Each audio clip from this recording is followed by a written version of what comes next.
আসসালামু আলাইকুম গাইস, আমরা ট্রান্সমিশন হাই ভোল্টেজ লাইনের লেগের নাট বোল্ট চেঞ্জ করতেছি। সেটা কিভাবে করতেছি আপনাদেরকে দেখাচ্ছি।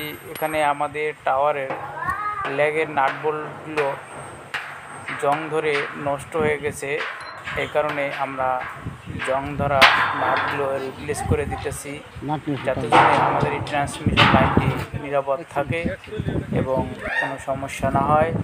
সেটা কিভাবে করতেছি আপনারা দেখে বুঝতে পারতেছেন। আমরা শ্রেণী দিয়ে নাটগুলো কেটে ফেলতেছি, কেটে আমরা রিপ্লেস করে নতুন নাট বোল্ট লাগিয়ে দিতেছি। তা গাইস, আমাদের এই পেজটি ফলো করবেন। আমরা টেকনিক বিষয়ে সব ধরনের কাজের ভিডিও দিয়ে থাকি। যদি ভালো লাগে অবশ্যই আমাদের ভিডিওটি শেয়ার করবেন। ধন্যবাদ। আসসালামু আলাইকুম।